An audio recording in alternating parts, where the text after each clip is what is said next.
Okay, so this is the video for the review for your last test of the quarter. So number one is they give you a function, f of x is equal to x to the third minus x squared minus 8x. And you first have to evaluate f of 2. All right, so let's start with plugging in 2 for x. Okay, so f of 2 is 2 cubed minus 2 squared minus 8 times 2. All right, so you plug that in your calculator, and you should get f of 2 is equal to negative 12.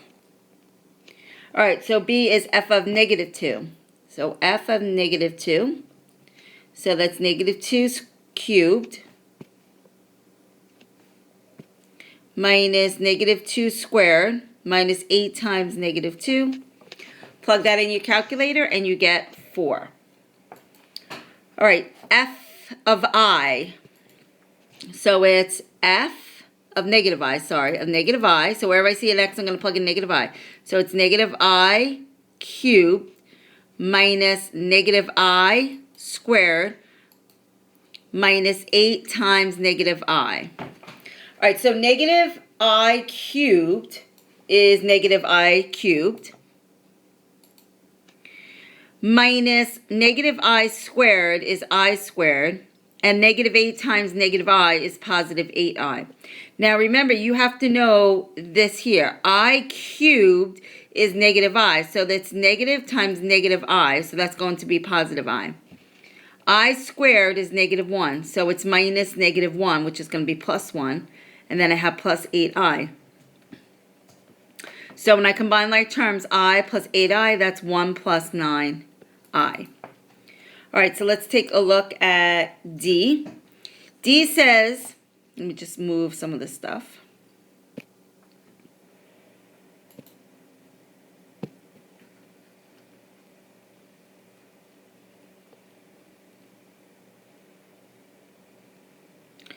Okay, so D says, using the information from part A and B, is f of x even, odd, or neither, and why? So remember, when we want to know even or odd, we plug in opposites, right? So I pick a number, I plug it in, I get negative 12. I plug in the opposite, and I get 4. So remember, in order for them to be even, they have to be the same. In order for them to be odd, they have to be opposites. If it's neither of those, it's neither. Okay, so we would write neither because it is not a rotation of 180 degrees, and it is not symmetrical to the y-axis. So also remember that you have to be able to do this algebraically. So remember, algebraically would be no number. So we have f of x is equal to x cubed minus x squared minus 8x, and then you would plug in f of negative x. So that would be negative x cubed minus negative x squared minus 8 times negative x. So this here would be negative x cubed minus x squared plus 8x, and then you would compare. All right, so these here are opposite. These are the same. You can't have opposite and same in the same thing, so this is neither. All right, let's take a look at E. It says, what are the extremas? So those are your maxes and mins, so graph it on your calculator.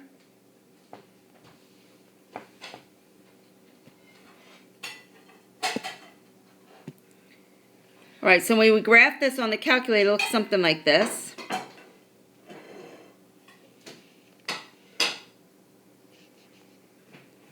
All right, so I'm going to find this point. So you can use your calculator. So you do second calc, you do max, you do left bound.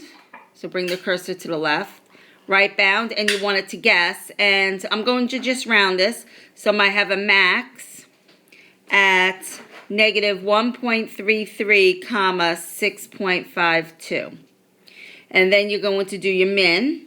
So do second calc min. Bring it over to left bound, right bound, and you want it to guess. So your min is at 2, comma negative 12. All right, so now you want to know where it's increasing and decreasing. So remember, we drew a number line underneath the graph, and what you plot on your number line are your x values for your max. So my x value here is negative 1.33, and your x value for your min is 2. At the ends, negative infinity and positive infinity. And now you're looking to see what your graph is doing. Remember, you read a graph from left to right. So here your graph is going up. So it's increasing in here. Here your graph is going down, so it's decreasing. And here your graph is going up, so it's increasing. All right, so we were right. It's increasing from negative infinity to negative 1.33. And it's also increasing from 2 to infinity. It is decreasing right in here, so that is negative 1.33 to 2. All right, so let's take a look at 1G. 1G is to determine the end behavior. All right, so 1G here.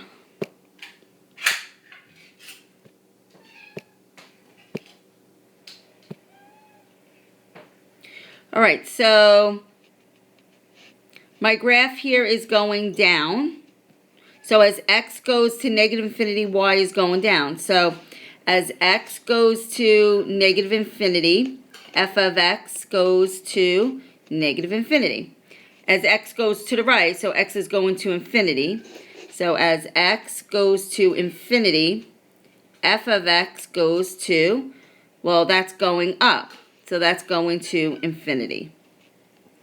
Okay, so let's take a look at 2. All right, so 2 is to determine the multiplicity of your function. So I'm just going to rewrite this. All right, so 2a is f of x is equal to x minus 2 cubed times x plus 1. So the first thing is you want to determine your zeros. So it's already in factor form, so I have a 0 at 2 and 0 at negative 1. So these are your zeros. Now, for the multiplicity, you look at the exponent of your factor. So my exponent here is 3, so it's odd. So that means it crosses. And my multiplicity here is 2, so it's even. That means it's tangent. So I have two different multiplicities. So what we would write is at x equals 2, the multiplicity is odd. F of x crosses the x-axis at x equals 2. And now you have to do the even.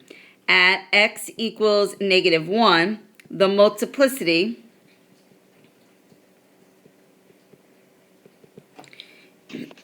is even. F of x is tangent to the x-axis at x equals negative 1.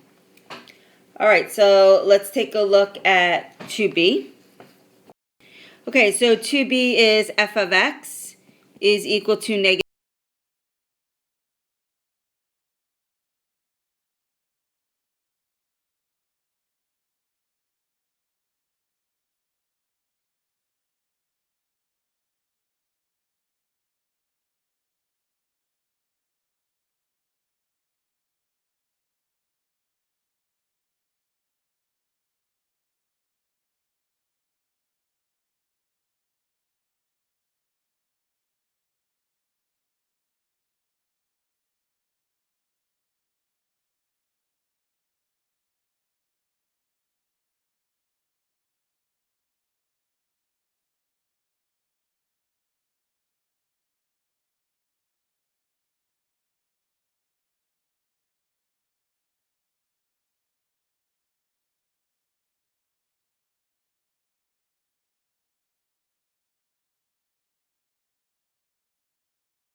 So number 7 is to find the domain and the range of the function. So remember, domain are your x values, how far to the left and how far to the right it goes. So I notice that this graph just keeps going to the left. That means it's going to negative infinity. And it stops over here at 3. So my domain would be from negative infinity to 3. My range is up and down, how far down and how far up it goes. So it does not go down past this number, which is negative 2, but then your graph keeps going up and up and up, so that's going to infinity. So your range is from negative 2 to positive infinity. Okay, B.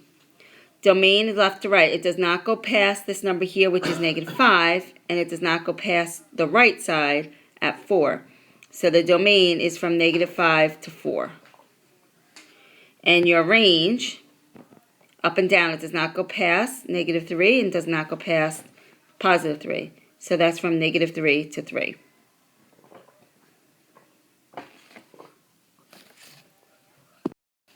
Okay, so let's take a look at number 8. All right, so number 8 is to find the focus and the directrix. So I'm just going to rewrite this function over here.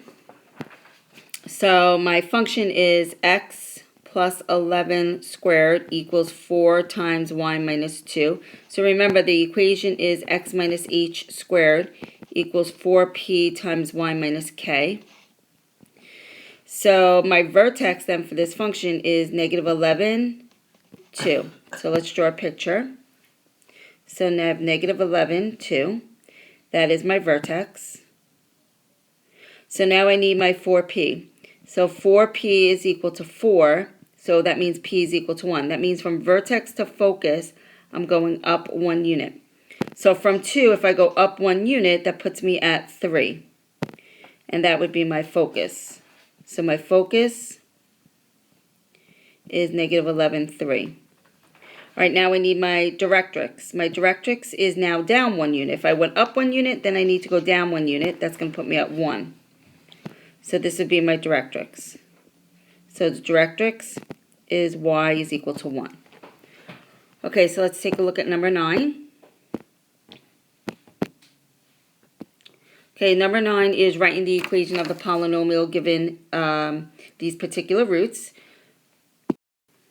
So my roots or my zeros are x equals 1, x equals negative 3 plus the square root of 5, and x equals negative 3 minus the square root of 5. All right, so what we're going to do is put these as factors. So I minus 1,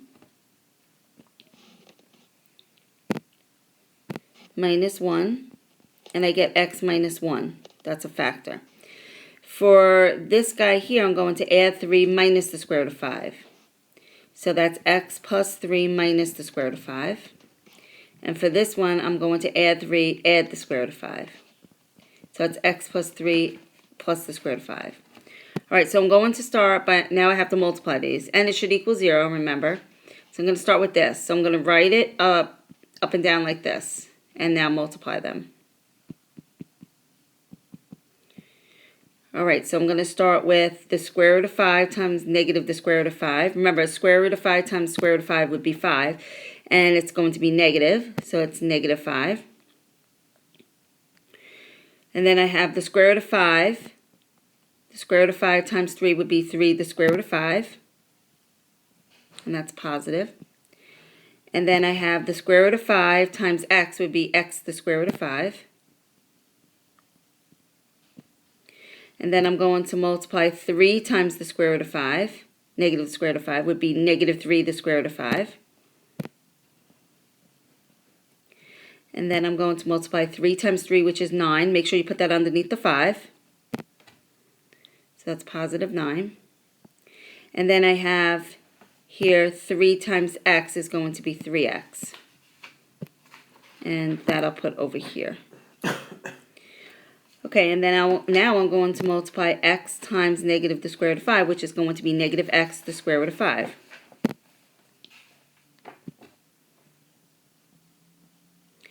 And then I'm going to multiply x times 3 is 3x.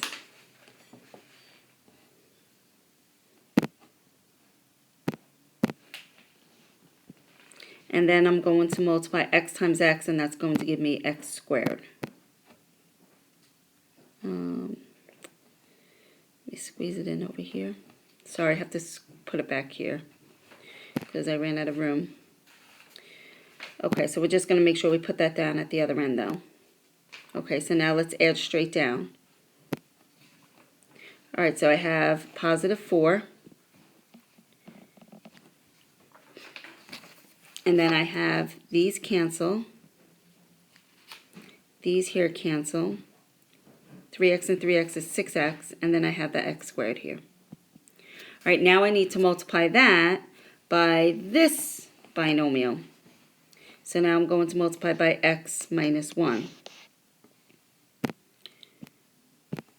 Okay, so I have negative 1 times 4 is negative 4. Negative 1 times 6x is negative 6x. Negative 1 times x squared is negative x squared. X times 4 is 4x. X times 6x is 6x squared. And x times x squared is x cubed. Okay, so now let's add it straight down. And we get x cubed plus 4x squared minus 2x minus 4. And make sure you have equals 0, otherwise it'll be marked wrong. Okay, so let's take a look. Last thing is